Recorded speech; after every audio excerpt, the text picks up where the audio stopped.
There's so many ghosts in the city.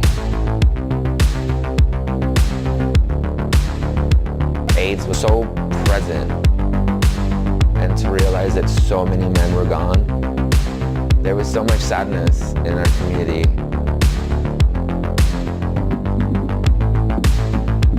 If we weren't worried about dying all through the 80s and the 90s, what would we be doing?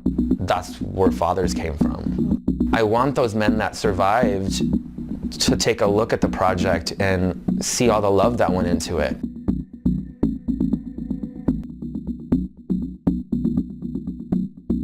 I have one gay brother, and it's just me and him and my mom and my dad.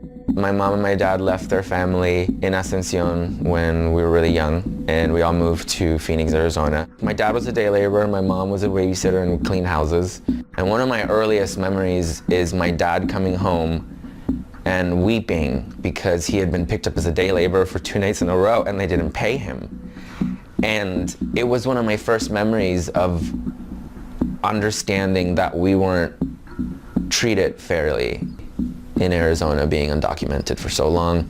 So there wasn't a lot of stuff to do in Phoenix. It was a really tough place to be gay in. But there was 2 gay bookstores that I loved going to. Not like porn bookstores, but like regular bookstores. And I started reading gay biographies. And then I started to kind of become obsessed with like the 1970s and the gay liberation movement. And then once we moved to San Francisco, then that kind of passion it kind of exploded.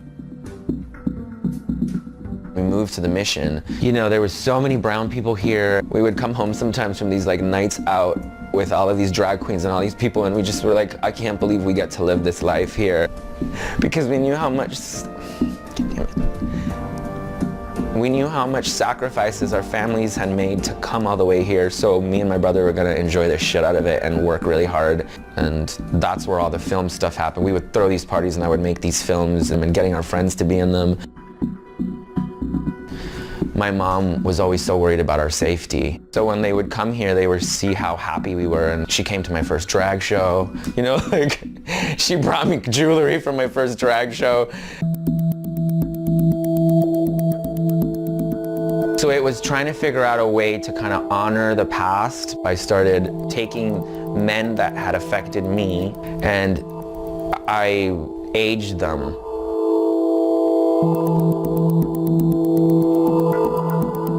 And somehow, through that, it just became this therapeutic thing for me, where I would be alone with these men and just thinking about what they would say to me, and then you're talking to ghosts after a while, and you're just like, wow.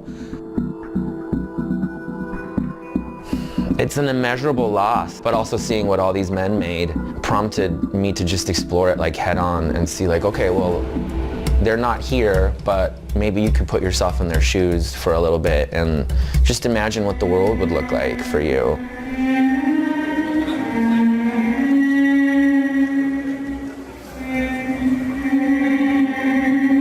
Then I think, you know, if we had politicians that were out through the 80s, we might be able to have gay senators, and we could have a gay president, and all of a sudden it's like, why not? I'm gonna imagine a gay president. And how do I shoot that with no money?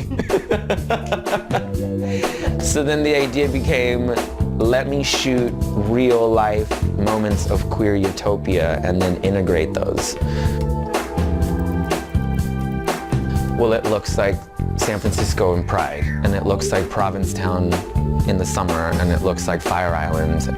That's when I realized like, oh, it's like right under my nose this whole time. So we're very good at creating queer utopias. Oh, this is one of my favorite leather dads ever. He was a Republican politician, which is strangely enough because I needed one for fathers. What I didn't know when we came to visit, and we found it by coincidence, is he has a hidden picture on the back of it. So my brother found that picture. We were back here and nobody had seen it. So in Fathers, he becomes a sex czar. Like the gay president appoints him as someone to kind of like take care of the sexual health of the country.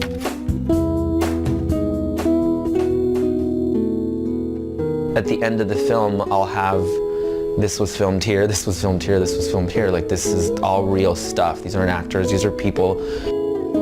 That's what Fathers is. It's kind of like a fear counter antidote. Like, I don't want people to think about AIDS when they watch it, but I want them to understand that the world that they live in was shaped by it, and that we're still okay. Like, we're gonna be good. We've been through a lot of things, and everybody loses something when they come out, but you get to gain this incredible community, and just being able to document it has been just, it's just beautiful. I love it so much. It's the only thing that makes me get up is really cool. I love it so much. I love it.